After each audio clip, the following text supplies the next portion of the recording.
Good evening, YouTube. This is Tire Metalhead Weatherman. Hopefully, you guys have had a good Monday. Of course, we know what we're here for, talking about the severe weather threat. But before that, I'm also going to talk about this. If you're in this little hot pink area right here, or red, violet, whichever color you want to call it, this is a red flag warning. We've gone over this before. Also, see a high wind warning. So basically, I just want to ask anyone, if there's anyone in this area that's watching this video by chance, please ask yourselves, and I'm not trying to tell you what to do, but is it really worth burning around here?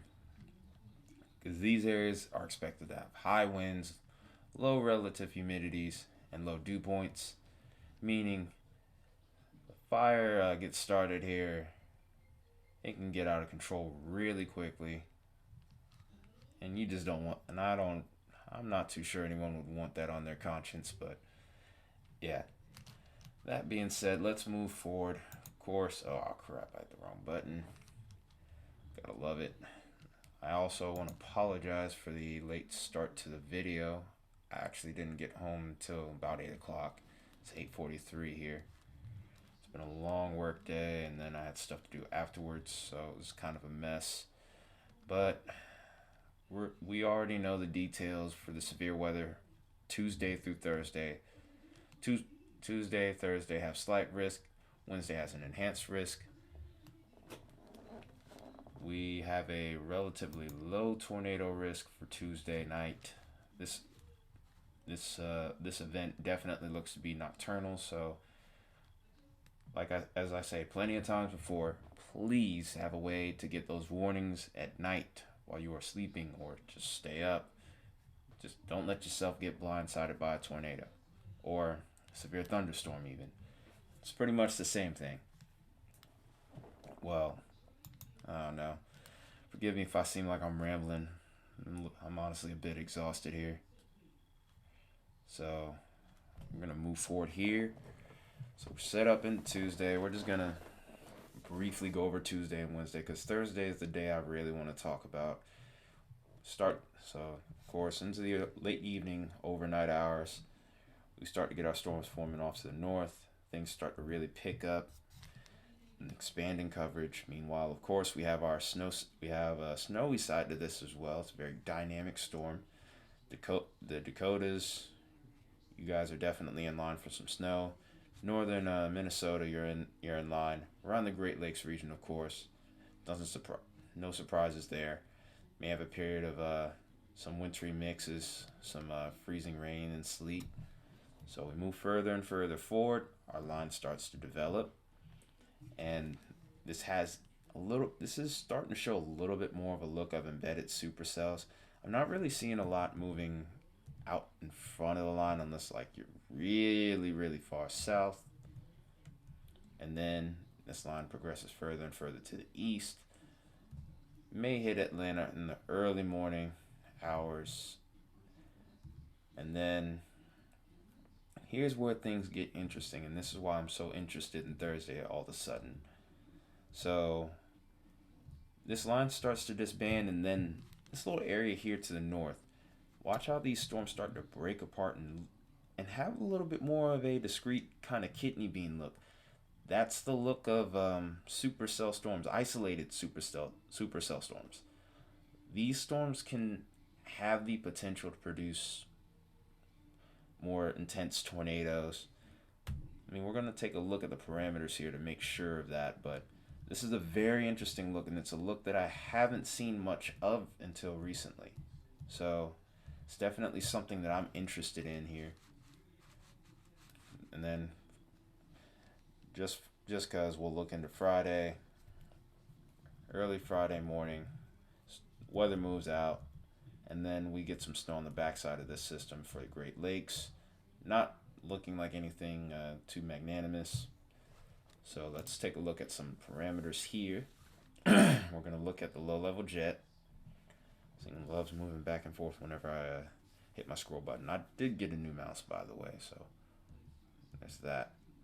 So we start to see a surge of low-level jet energy, and this, of course, is going to move to the east. What we're really looking for is anything that's about 60 to 70 knots, which there definitely is around that slight risk region that we were talking about. Oops. Well, I guess we'll take a look at the sounding too. So far, it's saying marginal severe. Temperatures don't really look incredible for severe weather, but this, of course, could change. I mean, the dew points are in the 50s, starting to push 60, but the temperature, I think, is going to be an inhibiting factor. You're only hitting 59 at this point. For severe weather, you at least want to be in the upper 60s, and that's just to get something like maybe even pea-sized hail or something half notable. Once you get above about 70, that's when things start to really get interesting. But we're going to move forward here. And I mean, there is a area where we're hitting 60, 70 knots. So seems like there's a low level jet. Conditions do seem somewhat favorable for tornadoes. I'm really not sure if the other dynamics are going to be there. So go through Wednesday into Thursday. Still a lot of warm temperatures around late night hours, so this is definitely looking like a nocturnal threat, even into early Thursday morning for areas in the southeast. I think the real area of interest on Thursday is going to be a little bit further south. I mean, this area is in play, especially towards the coast. I think that's going to be an interesting little spot, but this here might be interesting around the northernmost tip of South Carolina and into North Carolina.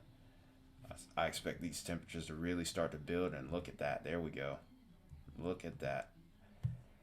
So we're getting some upper 70s starting to push its way further and further north, and even into some areas of southern Virginia here. So I think this is what a lot of the guys at the Storm Prediction Center are seeing, and they're like, okay, this is a very interesting look that we're getting here. So let's look at the dew points. So just a heads up, as far as Cape is concerned, a lot of the two things that often seem to go hand in hand with higher Cape values are dew points and temperatures. But there are other factors to it, factors that I'm not too familiar with, so I'm not going to act like I know. But but I do know for a fact that the warmer the temperatures are, the richer the dew points. Usually the Cape ends up being higher. So we watch this big area of high dew points form up on Wednesday morning and into the early afternoon, and this is where tornado threat is going to be highest on Wednesday, of course. A line of storms comes in on Thursday, further into the southeast. I do think that into the early morning and mid-morning hours for the southeast, there's still a pretty good chance of severe weather. Whether I'm not too sure whether they're going to put a slight risk up for it or not. It's a really weird look, but it's a lot that goes into that. There's a lot more that goes into that stuff than what I can really see. But you can even see these dew points getting into where they do have the slight risk area for Thursday. We have some 60-degree dew points, and this only pushes its way further north. Look at it, and just look how far that pushes. We're getting into pretty much all of Virginia, and maybe even starting to flirt with Pennsylvania here. And right around mid to late afternoon, I think that's when things will really start to pick up. Excuse me. So as we move further and further forward, of course, this moves off with the storm system, and then Friday, our dew points are back down. So I'm gonna look at a couple more things. Main thing that I'm looking at right now is I'm trying to see what's going on with these Cape values, because there's plenty of warm, moist air around here, but Cape values just don't seem to be all that impressive.